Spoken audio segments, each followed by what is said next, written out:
Good lord. So that was my intro. It's super crusty right now. I'm hoping that it'll be better in the future as I do more videos and have more clips to put in it, because but yeah, it came recommended, and tell me what you think about it. Let's get into this video. Okay, first, before I start to actually make the churros, I have a little bit of a story when it comes to churros. I am a girl who likes bread, and I have only had real churros once in my life. I had them at a mall from like a Puerto Rican street stand, and they were so good and I loved them. In Spanish class this past school year, we had an opportunity to make Hispanic breakfasts, and one of the groups made churros, except I'm not mad at the people in the groups necessarily, but they just kind of didn't really do it right. Because they didn't want to burn the school down, they decided to use an air fryer, but that doesn't leave enough oil on the outside of the churros to, it can't be covered in the sugar well enough, and they weren't really being cooked through correctly, and obviously you can't pipe into an air fryer correctly, so yeah, and so I was left kind of disappointed, and I was like, you know what, I'm gonna make churros myself. So you know what, I'm gonna make churros myself today. So to start off, the ingredients for the dough is water, cinnamon, salt, a stick of butter, and all-purpose flour. I can't remember how much, and I'm kind of too lazy, so. Also ignore my nails, I don't know what I was doing. I turned the heat underneath the saucepan to medium heat. So I began my dough with a cup of water, a stick of butter. I had 2 halves. Some salt and some cinnamon. And in the end, this is how it looked, and now I'm going to reduce it down. I forgot to mention earlier when I was saying the ingredients that I also need 3 eggs.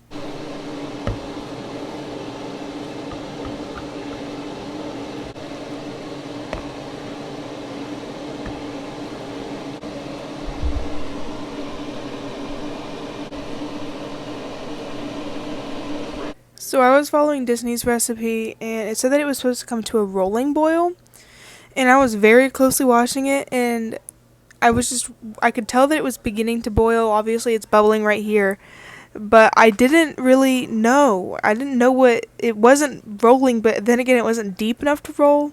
But anyway, yeah, I stood there for 3 minutes, and finally I just added all the ingredients in. I added in the 1.5 cups of flour and stirred that in to make it into a dough.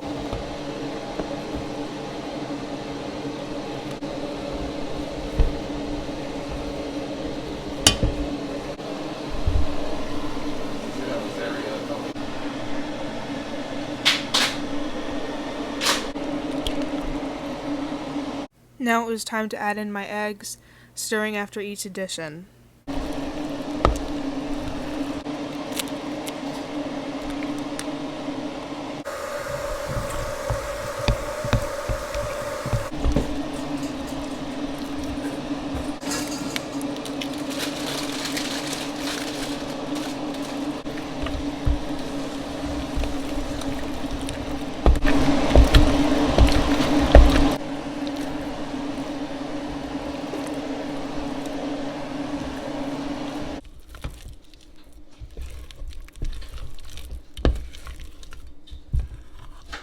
After me absolutely manhandling that poor dough, this is how it looked.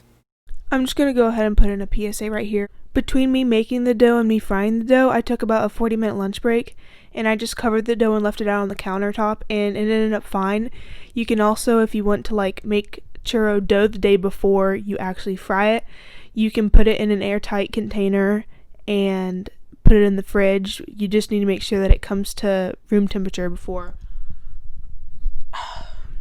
you actually use it. So next, I used some of the parchment bags that my parents actually got me for my Valentine's Day cake, and I put some of the fittings in there to use to pipe out my churro dough into the fryer. I also tried to use one that was like a cookie cutter because I felt like it would be a better shape. That ended up not working, but you know, a girl could try. This was the first churro that I piped. Okay, so the entire process of me piping, frying, and covering the churros took me about an hour and 30 minutes, maybe more, close to 2 hours. It took a pretty long time because I made a lot of them and it started off kind of slow because I wasn't sure what to use. And I put it all on a time lapse, but the time lapse like really condensed it down to only 23 seconds, so you couldn't really see what techniques I used. So I also recorded me showing how I pipe it and then me showing how I cover them. So I'm going to play those clips right now.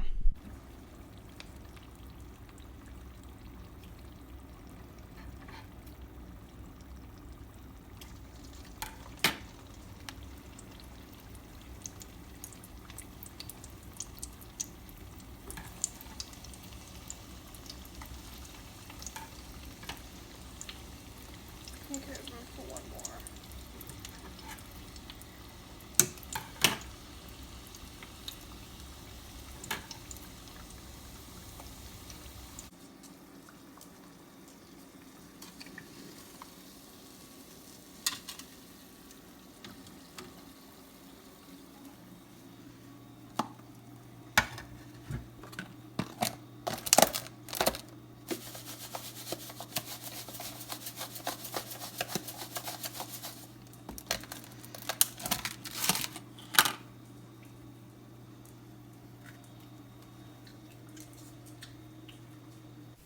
So here's the time lapse of the frying process.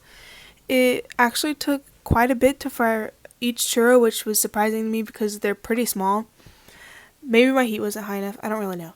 But I basically just waited, as you can see, until they floated to the top, and then they turned a nice crispy golden brown color. So yeah. So here's the finished product of all the churros. I'm too lazy to count all of them, but there are several of them. And I'm going to eat these right here for my dessert, and I'll get back to you tomorrow. They were so good. They probably lasted in my house for about 2 days before all of it was eaten. They were super good when they were straight out of the fryer. They were nice and crispy, and there was such a nice crunch from the sugar cinnamon on top of it. And it was sweet, but it wasn't too sweet. It was amazing. I love churros. But yeah, I know they're traditionally made with like dipping sauces, like a chocolate or a caramel dipping sauce.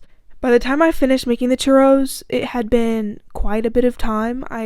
Like I said, I spent almost 2 hours making the actual churros themselves, and there was no way at that point that I was just going to, I felt like the sugar was enough. So it was fine. It was great plain, and I'm sure it'd be great with the sauce as well. But that's what I used. I also used Disney's recipe, and it was surprisingly not like super sugary. Like, it was really good. I 100% recommend making these. It was super easy. It was kind of time consuming, but it was really good. And yeah, I loved it. I loved it. So tell me what you think about the intro. And that is it for me today. Bye.